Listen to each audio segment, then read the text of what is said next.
Obviously, an exciting day for Texas A&M football. Opportunity to be in the playoff, opportunity to host a game at Kyle Field. I think that'll be a really special moment for this program. First time we've had playoff football here in college. Obviously, the first time we've had playoff football here in College Station, and so obviously excited to see the 12th man turn out for playoff football, and excited for the opportunity. Miami, obviously a great team.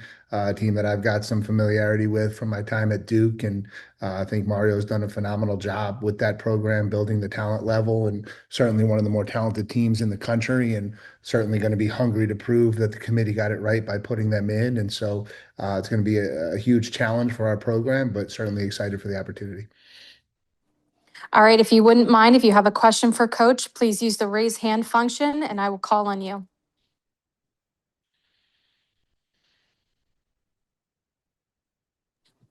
Travis, we'll begin with you. Yeah, Mike. Just first off, your thoughts on the seed that y'all ended up getting, and then also with the Cotton Bowl as a next destination, being able to win to be able to stay in the state.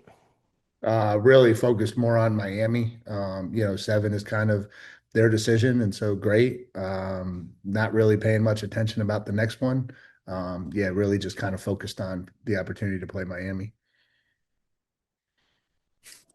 All right, Olin, why don't you go? Yeah, Mike, how much intrigue or angst was there to see who you would play, and how surprised were you to see Miami come up there instead of like Notre Dame that's would have been projected before? Yeah, I mean, not a ton, honestly. I think we were excited to see our name. I think we had a pretty good feel for the group of teams that it was going to be between. We've been in prep mode for that. When you get into the playoffs, you're playing talented football teams. And so, there wasn't really a ton of angst. I think it was just really cool moment to see Texas A&M pop up there at 7, and to know that we had accomplished, step one of where we want this program to go, which is getting into the playoffs. Alex Miller. Hey, Mike, thanks for the time.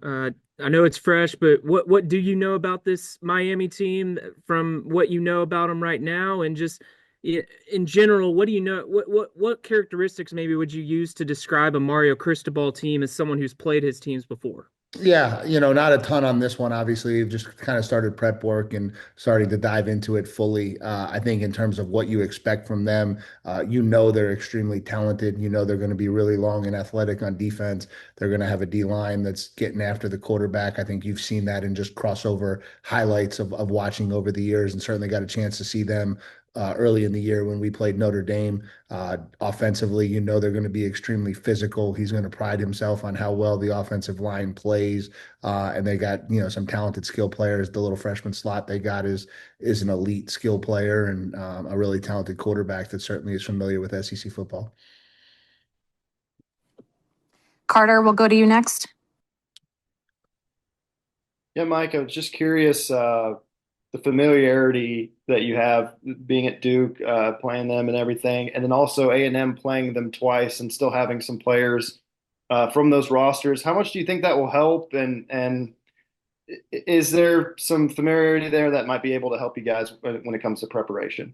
Yeah, maybe a little, but I think from a coordinator standpoint, I think both the coordinators have changed over since I played them. And I think there's been so much roster turnover on both rosters since the 22-23 games, that I'm not sure how much that will resonate either. I think it's a fresh opponent, which is always exciting. It's the one nice thing about not drawing, a team from your conference, is you get an exciting new fresh opponent. Gives you an opportunity to go just do something you haven't done before. Brian Davis. Hey, Mike, now that you've seen how this is all played out, what's your appetite for scheduling future big non-conference games?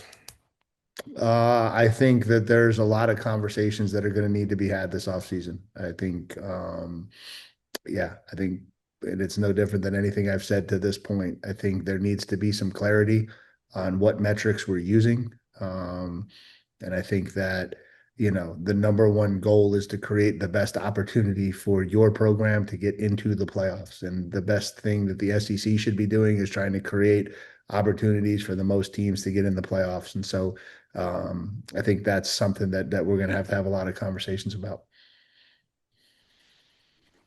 Parker, we'll go to you next. Coach, just talking about the schedule as a whole, and some of the brands that you guys have played, could potentially play in that Cotton Bowl with Ohio State and then Miami in this round. What do you think that does for the Texas A&M brand, and even just seeing y'all's name up there on the board today? Yeah, I think it's where we need this program to be. I think it's part of the mission that we've been on, which is for people to start talking about what we've accomplished and a little bit less about what we're capable of being. And so when you see Texas A&M up there on that big playoff board, it's an exciting opportunity, and it's a statement that we've made about where we've elevated this program to. Now, it's like I told the guys, that was never the goal. That was the first goal, right? The first goal was to get the name on the board. Now we got to go out and we got to prove that we belong there. We got to prove that we've earned it. And we're going to have to do that against a very difficult football team. Tony, we'll go to you next. Hey, Mike, obviously we got a chance to talk to Trey and Torian shortly after the matchup was announced. As a coach, what was your perspective? What was their response to it? They seemed like a two guys that were ready to lead and ready to go. I'm just curious what their emotion was when it finally got announced. Yeah, I mean, they've been through 5-7, 7-5. I think to see their name on the big board and see the opportunity to go to the playoffs, I think everyone in our organization is extremely excited. And so, yeah, I think they're fired up for the opportunity, fired up for the chance, and really looking forward to it. Tyler Shaw. Yeah, Coach, kind of going off of that, just what was kind of the overall just mood in that room, the reaction being together, the watch party? Was there kind of a particular message that you kind of wanted to hammer home after being selected? No, yeah, I think the watch party was excitement. Again, like I think it's a really cool thing to see the playoffs come out and your team to be in it. And I think maybe more than any other year, it was challenging to get in.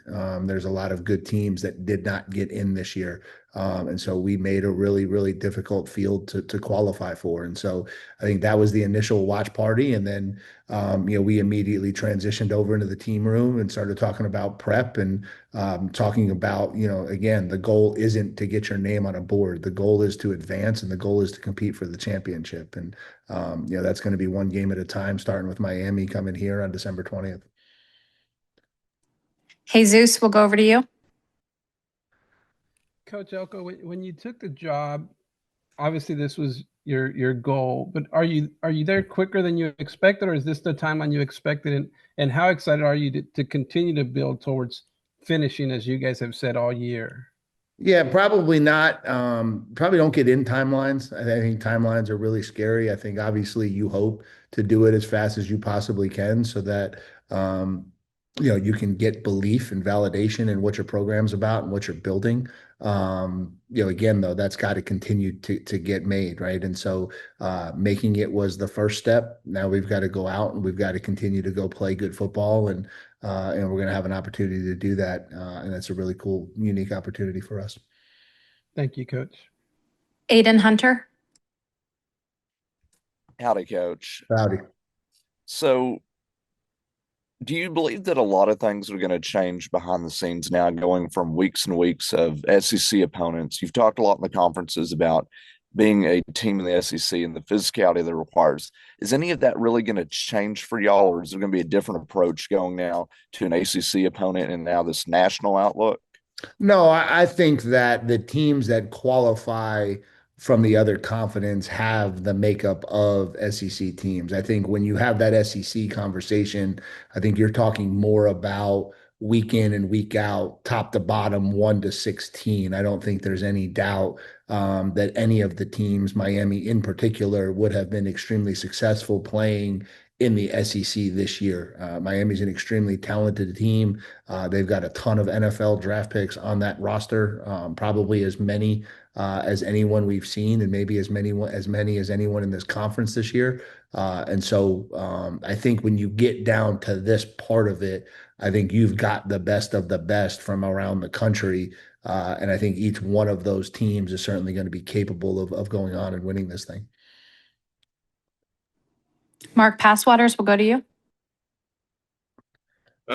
Hey, Mike.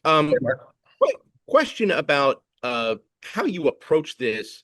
You've had 2 weeks off before, but now this is a one opponent left possibility. How do you go about approaching this from a practice standpoint for the next 12 days? Yeah, I think we kind of are going to treat it like this is our bye week heading into game prep. And so, we did a lot of lifting and running last week, but really kind of got the kids off the practice field for a little bit to let the bodies heal and recover. This week will be like an accelerated early season bye week for us where we're trying to get back out and really tighten up fundamentals and get back to playing football the way we know how, fast physical football. And then as we hit the weekend, start transitioning into game week prep and try to get as normal of a game week preparation schedule as we can. Okay. Thanks, Mike. Yep. Christian from New Era, we'll go to you. Hey, Coach, congratulations on making the playoffs. When you guys have one of the more dynamic rushing attacks in the country, but when you look at Miami's defense over the last 4 games, they're number 1 in TFLs and they're number 2 in scoring defense. How are you guys? I know it's really early in the process, but how are you guys looking to pick apart that Miami defense that's been so stifling in the run? Yeah, I mean, they're a challenge. I don't know that it's possible to pick them apart. They're really big and physical up front. They've got NFL talent all over the place on that defense, especially in the front four. They're big, they're fast, they're athletic. I think they're going to present a ton of challenges to us. And so I don't know if I'm at anywhere near a point where I'm talking about picking them apart. We're just trying to figure out how to find yards right now. Adam from the Sun, we'll go to you. Hi, Coach. Thanks for taking the time. Kind of in the same vein, just obviously being in the SEC, your path hasn't crossed with Miami yet. How much do you know about them, having maybe caught them on TV a little bit? I don't know if you had a chance to squeeze in any film in the last 3 hours, but how much do you know about, what their strengths and weaknesses are right now? Yeah, no, trying to get familiar with that as quick as we possibly can. Obviously, you've got the extra preparation time, which will give us time. Certainly was able to identify last week that they would be one of the potential matchups for us. And so didn't do a deep dive, but certainly just kind of casually watched a little bit. And then we crossed over early in the year with Notre Dame. And so we got a chance to see their opener in pretty good depth. But certainly the team has changed from then. It's going to take everything we got here over the next few days to kind of really dive into them and see what they're all about and try to create a plan to give us the best chance to go out and have success.